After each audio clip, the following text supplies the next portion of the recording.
Bismillahirrahmanirrahim. Assalamualaikum warahmatullahi wabarakatuh. Alhamdulillah, salatu wassalamu ala rasulillah.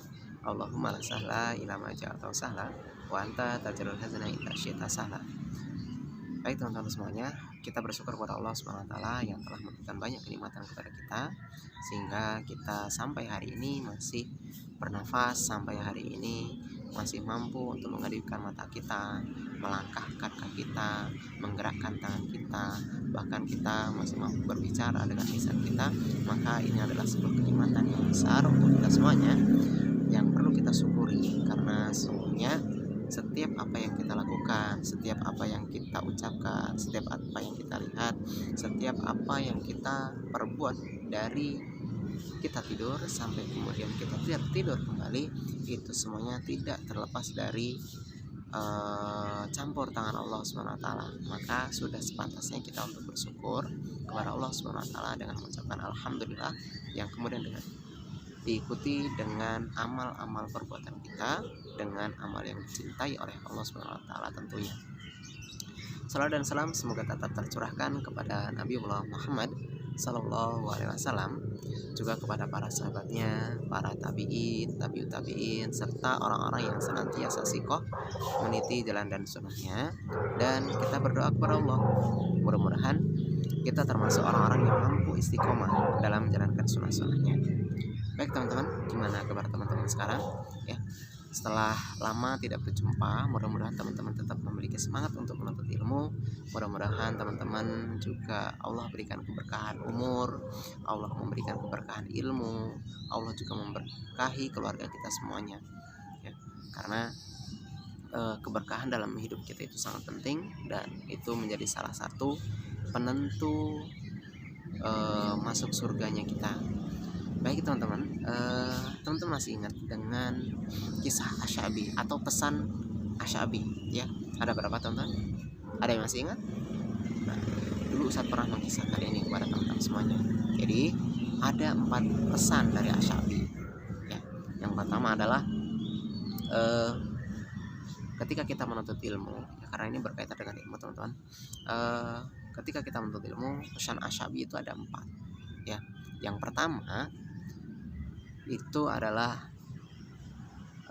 kita tidak bersandar kepada diri sendiri, karena tadi saya sudah sampaikan di awal, semua aktivitas kita, semua yang kita lakukan sehari-hari itu tidak terlepas dari campur tangan Allah.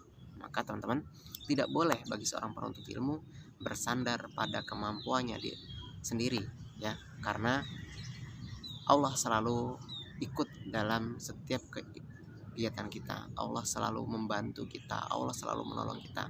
Nih contoh satu, ketika kita mengedipkan mata ini ya, mengedipkan mata ini itu perlu pertolongan Allah. Kalau Allah tidak menolong kita, maka kita tidak akan pernah bisa mengedipkan mata kita. Baik, itu satu teman-teman.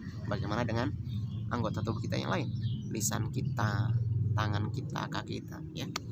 Nah, itu yang pertama teman-teman. Kemudian yang kedua adalah kita keliling negeri-negeri. Apa maksudnya teman-teman? Nah, kita lihat bagaimana para ulama terdahulu, Imam Bukhari, Imam Muslim, Imam Malik dan seterusnya.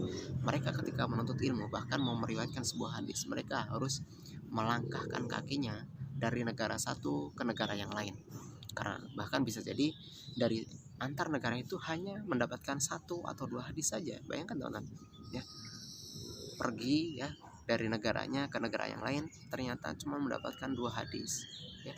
Tapi itu mereka tetap semangat dan mereka bersabar ya dengan hal itu semuanya ya. Mereka keliling negeri. Nah, kemudian yang ketiga teman-teman, yaitu bersabar ya. Bersabar karena tadi menuntut ilmu itu butuh kesabaran ya. Seperti halnya teman-teman ketika ada dalam kelas mendengarkan penjelasan guru kita ya, ustadz kita, kan teman-teman butuh dia. Ketika ustadznya menjelaskan, teman-teman dia mendengarkan, fokus dengan apa yang disampaikan oleh guru kita. Makanya kita perlu bersabar, menahan diri untuk duduk yang rapi, menahan diri untuk tidak ngobrol dengan temannya, menahan diri untuk tidak bercanda, menahan diri untuk tetap fokus mendengarkan guru-guru kita. Maka ini perlu kesabaran teman-teman. Nah, itu yang ketiga teman-teman. Kemudian yang keempat adalah cekatan, cepat, seperti cepatnya burung elang ya mendatangi mangsanya. Cepat. Sek. Kalau datangnya pelan-pelan, mangsanya keburu lari. Makanya burung elang itu dari atas itu sudah cekatan, diawasi mangsanya. Ketika ada mangsa di bawah, maka akan dia mengambil ancang-ancang, kemudian akan turun secepat-cepatnya supaya mendapatkan mangsanya.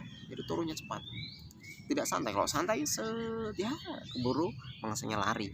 Makanya teman-teman harus cekatan, cepat ya.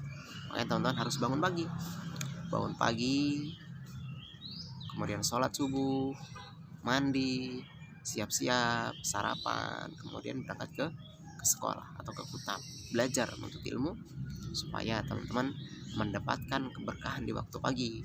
Karena Nabi kita Muhammad SAW mendoakan untuk kita, mudah-mudahan Allah memberikan keberkahan di waktu pagi. Allah Subhanahu Wa Taala memberkahi waktu pagi bagi orang-orang yang beriman kepadanya. Bagi itu teman-teman, 4 pesan dari Asy-Sya'bi, mudah-mudahan ini menjadi salah satu bekal kita untuk menuntut ilmu. Baik itu teman-teman, selanjutnya kita akan lanjutkan kisah-kisah berikutnya. Cuman kali ini kita murojaah terlebih dahulu supaya teman-teman ingat dari kisah atau pesan Asy-Sya'bi yang disampaikan untuk kita semuanya. Baik, subhanaka Allahumma wa bihamdika asyhadu an la ilaha illa anta astaghfiruka wa atubu ilaik. Akhirul kalam, assalamualaikum warahmatullahi wabarakatuh.